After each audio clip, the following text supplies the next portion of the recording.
tignan natin ano yung mga dapat mong alisin or baguhin sa sarili mo, right? No? So, let's see. Kuha tayo ng 2 cards for you, Pisces, right? No? 2 cards for Pisces, please. Universe, Holy Spirit. Tignan natin. Anong mga dapat mong alisin, baguhin sa sarili mo? Mga Pisces natin. Let's see. So, you have this, no, death, and then 4 of Swords. No, so sinasabi rito, no, ang sinasabi rito, Pisces, no, ang nakikita ko ay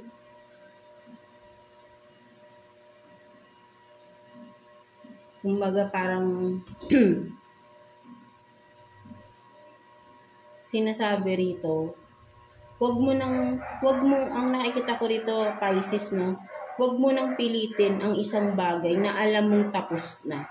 Right? No, kumbaga with the 4 of Swords here, no, magpahinga ka na, no, o kumbaga stop mo na, tigilan mo na, yung kasi with the death, with the death here, no, may isang sitwasyon or kung ano man ito ang nagtapos, no, at hindi mo yun matanggap-tanggap, no, mga Pisces natin, right? No, so ang sinasabi rito, kailangan mong tanggapin, no? Tanggapin yung sitwasyon na ito, tanggapin kung ano man ito nagtapos sa inyo, no, sa iyo, right? No, kung ano man ito, no, relationship, job man ito. Maybe for some of you hindi ito para sa iyo, right? No, so stop ka na, ipahinga mo na yung sarili mo because kumbaga masyado kang nakafocus dito sa natapos na eh, right? No, may mga magaganda pang nasa paligid mo, right? No? May magaganda pa, right? No? Ikaw ito, no, kumbaga parang sabihin natin na you're still focusing, no? Kasi nga, na-stuck ka dun sa sitwasyon na natapos na eh, no? Kumbaga, kailangan mo nang mag-move forward, no? Alisin mo na yung paghihintay or yung sabihin natin na paghahangad pa sa kung anong itong natapos sa iyo sa buhay mo, no, sa sitwasyon na meron ka ngayon, no, may natapos, right? No, so kailangan mo tong tanggapin, no, at mag-move forward ka na. So alisin mo na, no, baguhin mo na yung pag-iisip mo na meron pang chance, no, kung ano man ito, right? No, parang wala nang chance kasi ang sa nakikita ko rito, right? No, kumaga literally, no, sabihin natin for some of you, no, example ko lang, parang literally na kung sa person parang namatay na, patay na, no, nag-pass away na, no, hindi man literally patay, but then kumaga patay na, wala na eh. Yung sabihin natin yung feelings, wala na, wag mo nang pilitin or wag mo nang ipilit pang ibalik because eto na yun eh, reality is wala na, tapos na, no? So kailangan mo na lang dito mag-move on, tanggapin mo, right? No, alisin mo na yung paghahangad pa sa bagay na ito or sitwasyon na ito or sa kung person man ito, right? Because hindi na talaga maibabalik pa because damage has done, no, kung ano man ito with the death, right? No, hindi na siya maibabalik, no? So kailangan na lang dito yung mag-move forward para sa panibago, simula, no? Something like that. Kailangan mo magsimula kasi dito na-stuck ka na eh, no? Na-stuck ka na rito. Na parang humaga parang sa'yo, namatay ka din, no? Humaga parang sa'yo, nag-stop din yung mundo mo. Hindi dapat ganun, right? No? Bumangon ka dyan at mag-move forward ka na. Alisin mo na yung pagiging ganyan mo, pagiging stuck mo. Ikaw lang din nagpapa-stuck sa sarili mo, sa sitwasyon na yan, right? No? Tanggapin mo na yung katotohanan mo. So, alisin mo na yung pagkukunwari or yung paghahangad pa na maibabalik pa ito. No? Something like that, no, mga Pisces natin, right? No? Huwag na umasa pa because hindi na talaga maibabalik pa yung natapos or nawala na. No? Something like that. So, let's see what else, no, ano pang meron pagdating, no, sa iyo na dapat mong alisin, baguhin, no? Tingnan pa natin. Pisces, let's see. Kuha pa tayo ng 2 cards for you, Pisces.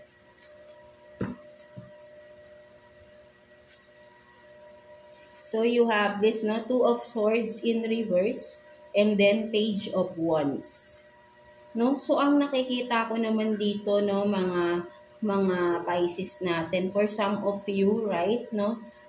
Sabihin natin na with the 2 of Swords in reverse, right, no, parang, ano kayo, no, happy-go-lucky kayo, no? Hindi mang happy-go-lucky, kumaga parang, so, yung parang sabihin natin nagiging immature kayo sa mga bagay-bagay, right? Hindi nyo pinag-iisipan mabuti, nagiging impulsive kayo sa mga ginagawa ninyo, right? No, parang hindi nyo with the 2 of Swords in reverse, no? Kumbaga parang hindi nyo pinag-iisipan no? Hindi nyo pinag-iisipan, no? So, kumbaga nagiging resulta nito dahil padalos-dalos kayo ng ginagawa ninyo nang hindi nyo muna pinag-iisipan. Right? Sabihin natin na hindi nagiging maganda yung resulta kasi, no, with the 2 of Swords in reverse, right? Na may mga naaapektuhan sa mga kinikilos ninyo, right? Na parang nagiging immature kasi kayo rito, no? Kung ano itong mga ginagawa ninyo, right? Na parang sarili nyo lang yung iniisip ninyo. Hindi nyo iniisip yung naaapektuhan na ibang tao sa pagiging matigas ang ulo ninyo. So, parang ganun nakikita ko rito for some of you Pisces, right? No? Hindi nyo pinagdidesisyonan ng matalino ba, no? Smart decision, no? Parang sige lang kayo ng sige sa ginagawa nyo, no? Even though na parang may naaapektuhan talaga rito mga tao sa paligid mo, right? No? Kasi may mga ginagawa kayo, no, with the Page of Wands, right, no? Sarili mo lang dito, nagiging selfish ka, no, for some of you. Nagiging selfish ka in the sense na nasasagasaan mo na yung mga tao sa paligid mo. Nakakasakit ka na ng mga tao sa paligid mo, sa mga pinagagawa mo, right, no? Meron kang mga ginagawa na nakakasakit ka ng ibang tao, no? For some of you, right? No? So, alam mo rin yun sa sarili mo for sure na may mga ginagawa ka. But then, alam mo, kumaga parang importante sa'yo, sarili mo lang, no? So, ayun yung nakikita ko rito, Pisces. No? So, alisin mo yung pagiging selfish mo, pagiging self-centered ninyo, mga Pisces natin. Because, hindi maganda yung ganun na pag-uugali, right? No? Pag pinagpatuloy nyo yan, right, in the near future, ikaw na lang mag-isa, wala nang lalapit sa'yo na mga tao. Even mga, sabihin nating relatives, close man sa'yo to, no? Hindi na sila magtitiwala sa'yo, right? No? With the 2 of Swords din na in reverse, no, ang nakikita ko din dito. Ano kayo, no? Kapag ka parang kung pagka sabihin natin na yung mga impulsive moves na ginagawa mo or kung ano man ito, right, no, dinideny mo pa with the 2 of Swords in reverse, right, no, parang biniblame mo pa sa ibang tao, no? So ayun yung nakikita ko rin dito, no? So wag mo nang pahabain pa to kung ano man ito, right, no, yung mga ganitong gawain ninyo Pisces, no, dahil hindi maganda, right, no? At wag niyong hintayin yung panahon na kayo na lang mag-isa parang nag-iisa na lang kayo sa mundo at ayaw nang lumapit ng mga tao sa inyo. Na sana wag naman mangyari. So habang may panahon pa, magbago na kayo ng pag-uugali ninyo, no? At matuto ka rin kayong makisama at sabihin natin na bigyang importansya yung nararamdaman ng ibang tao. No? Something like that, right? No? Walang perfect sa mundo, even ikaw, no? You're not perfect either, right? Mga Pisces natin. Kasi for this, no, parang nakikita ko sa'yo ay napakataas ng ego ninyo, right? No? Parang kahit sinong masagasaan mo, wala kang pakialam. But then, alam mo sa sarili mo, may mali ka. Right? No? Mali yung mga perception mo sa buhay. Yung mga paniniwala mo sa sarili mo na masyadong mataas. Alam mo sa sarili mo yun, right? No, for some of you lang, right? No, so ayun yung nakikita ko rito. No, alisin mo yung pagiging, literally, no, sabihin natin selfishness. Selfish, no? Pagiging selfish, self-centered din nyo. right, no? Yung wala kayong pakialam sa mga tao sa paligid ninyo, right, no? At 'di ba? Parang ayun yung nakikita ko rito eh, no? Maraming concern sa ginagawa mo, maraming nako-concern sa iyo dito, Pisces, no? Gusto nila na tigilan mo na to kung ano man tong mga maling ginagawa mo, no? But then still wala kang pakialam sa kanila. No? So ayun yung nakikita ko rito, no? But then sinasabi nga sa iyo rito, alisin mo na yung ganong pag-uugali, right, no? Habang may pag-asa pa, habang may buhay pa tayo, right? May pag-asa magbago. No? So, binibigyan ka pa ng chance dito to change for the better. No? Something like that. No? So, let's see, no? Ano pang sitwasyon or ano pa yung mga dapat mong baguhin, no? Para makapag-move forward ka. No? Something like that. Or kung ano man ito na makaka-apekto, no? Para ay maagapan mo na rin, no? Something like that, no? So let's see ano pa yung mga dapat mong alisin, baguhin sa sarili mo, Pisces. So you have this, no? Ano to? Creativity rin to, no? Creativity and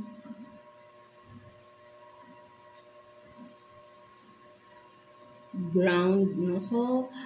So, yan, no? Ang nakikita ko rin talaga rito talaga, no? May kinalam. Masyadong mataas ang ego talaga, no? For some of you ng mga Pisces natin, no? With this, no? Kung nakikita ko rito, hindi kayo grounded, no? Masyadong mataas yung ego nyo, masyadong mataas ang tingin nyo sa sarili nyo. Parang feeling nyo sa sarili nyo, kaya nyo lahat. Marami kayong alam, but then, walang may ganun sa mundo, right? No? Lahat tayo kailangan pa rin every day is a learning process for us, right, no? Kailangan may araw-araw may bago tayong natututunan sa buhay, no? Kung ina-apply mo 'yan, right? But then kasi ang nakikita ko rito for some of you Pisces na parang bilib na bilib, masyadong naging mataas yung confidence ninyo sa sarili niyo na ang tingin niyo na sa sarili niyo parang ang taas-taas niya na parang walang makakatalo sa inyo, Pisces, no? So, ayun yung nakikita ko rito, right, no? Masyado nang mataas yung ego ninyo, no, mga Pisces natin. So, sinasabi sa iyo rito, no, kailangan mong alisin yung pagiging mataas, no? Yung pagmamataas ninyo, yung sabi nating mata pobre, no? Or pangmamaliit ng kapwa, no? Although, meron kayong skills, may talents kayo, gawin nyo yan sa magandang paraan. Hindi yun gagawin nyo para mamaliit kayo ng ibang tao, no? For some of you Pisces, right, no?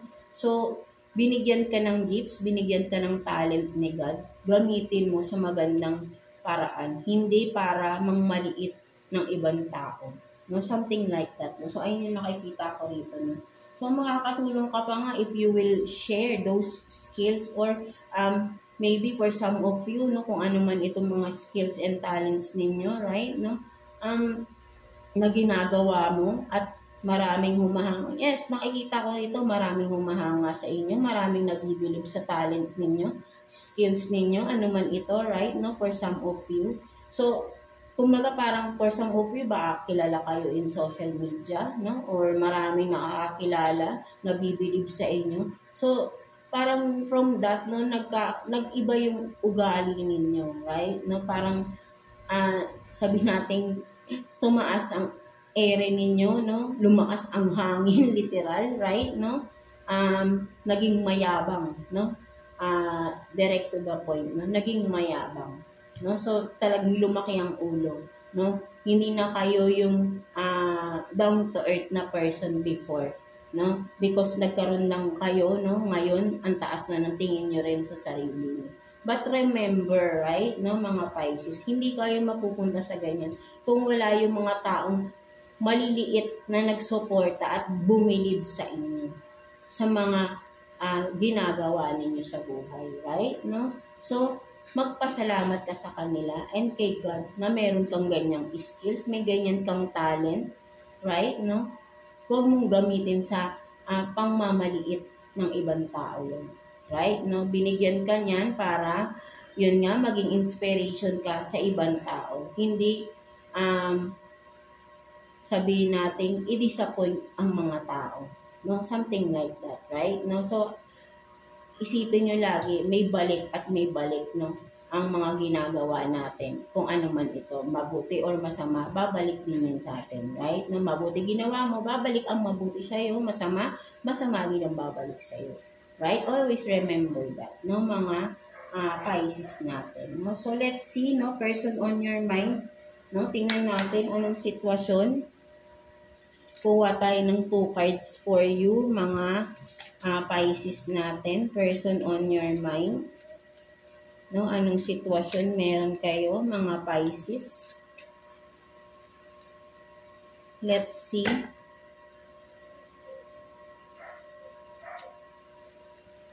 So, you have this, no, separation, no, separation, and then the runner.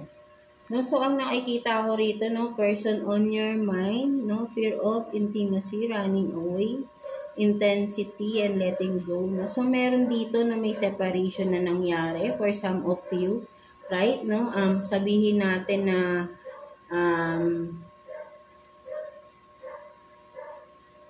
yeah, no? Ang nakikita ko rito, no, nagkaroon ng separation because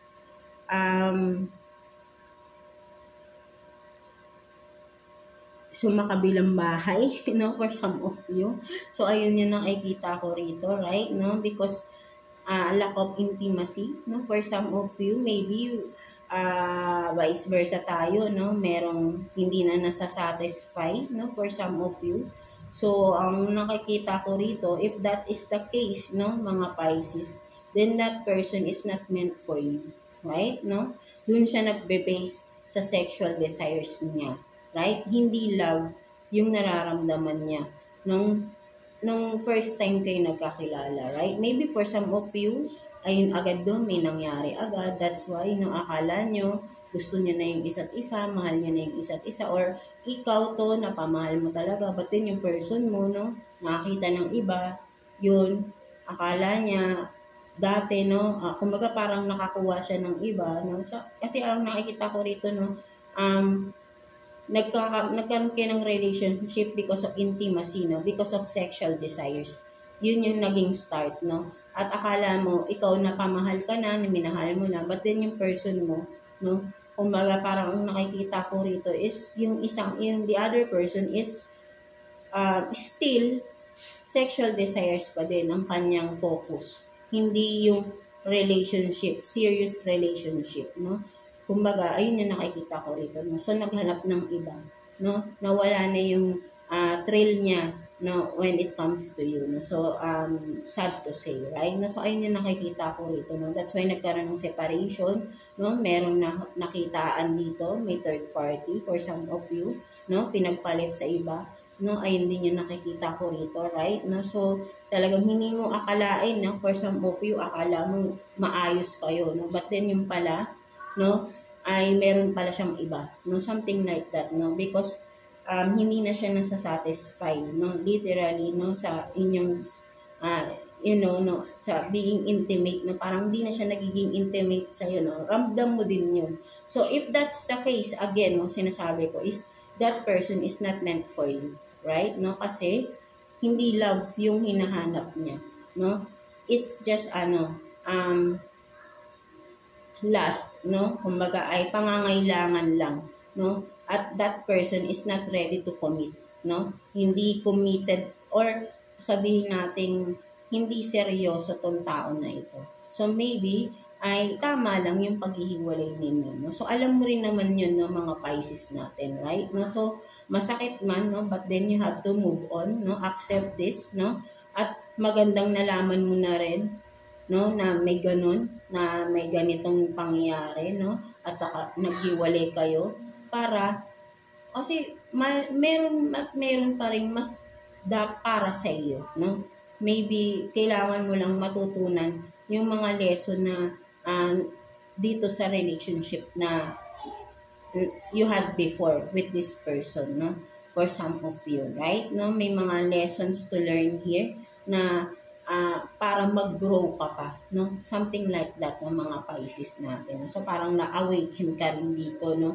At nagkaroon ng clarity, no? Nakitaan mo kung ano yung talagang intention ng tao na ito, right? No? So kailangan mo lang mag-move on, no?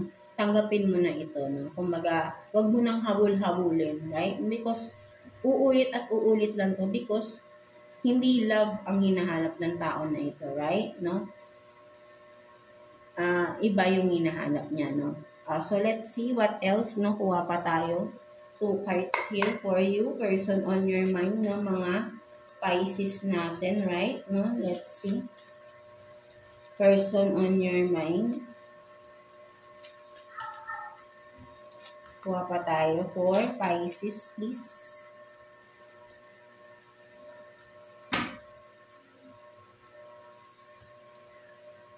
So, you have this cheating, broken trust, and then toxicity, no? Karmic relationship. So, talagang may kinalaman rin doon, no? Sa isang, dito sa separation na to, no? Right? No? Because talaga, no? It's a confirmation, may cheating na nangyari dito, right? No? Yung trust is na talagang nasira.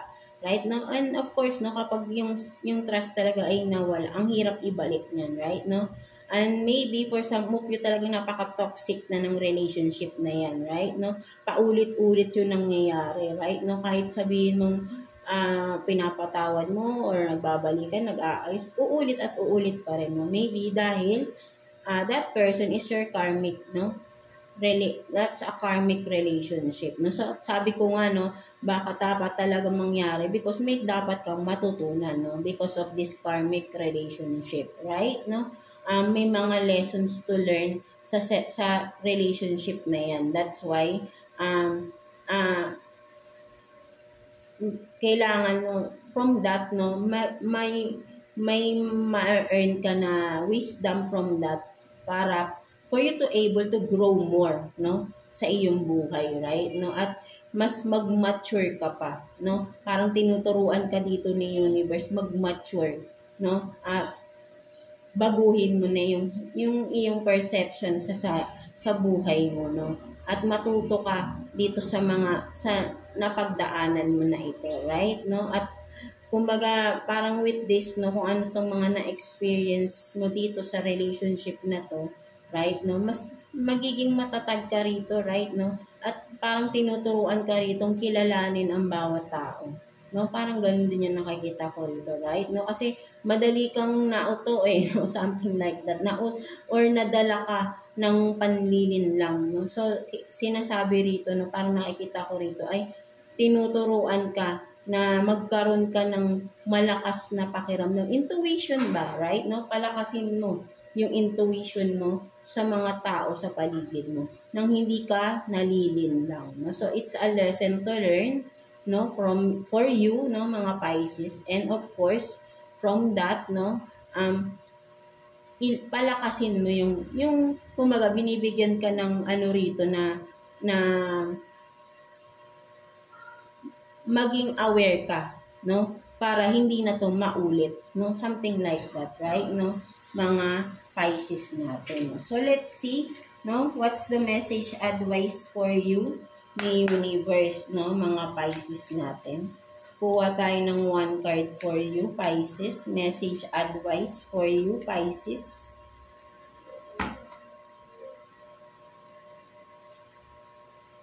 So, you have this, no, there is always a way. No? So, sinasabi sa'yo rito, no, for some of you Pisces, if you are stuck in a situation, right, no, with this, makikita mo may axe, right, no? Madali lang gawin ng isang bagay, no? If you are willing, no? Parang sinasabi dito, there is a situation, a person, no, or whatever it is na kailangan mong i-cut off na, no? So, but then hindi mo siya ginagawa, no? Dahil sabi nga, 'di ba, kapag ayaw, maraming dahilan. But then kung gusto, maraming paraan. So, ito yung sinasabi ni universe, right? No, there is always a way, no? Alam mo na yun no? Nagdadahilan ka na lang para hindi gawin ito. But then ito na, no, kumbaga isang cut na lang tapos na, no? Wag mo nang pahabain pa yung pagsasakripisyo mo sa kung ano man ito, right? Mga Pisces natin, no? Ikat mo na yung cord, ikat mo na yung connection, ikat mo na kung ano 'tong nagpapahirap sa iyo, right? No? There is always a way at alam mo na yung way na yun kung paano mo aalisin yung sarili mo sa anuman itong sitwasyon na meron ka na alam mong nagpapabigat na sa iyo, right? Mga Pisces natin, no? So, yeah, that's it for you, mga Pisces, no? So, I hope na naka-resonate kayo sa reading ninyo today, mga Pisces natin, overall, mga water signs, Cancer, Scorpio, and Pisces, no? So, maraming salamat again sa panonood sa reading ninyo, no, for this day, no, mga Pisces natin. Water signs natin. So again, see you again sa ating next reading for you, mga water signs, no. God bless you all and thank you for watching, water signs.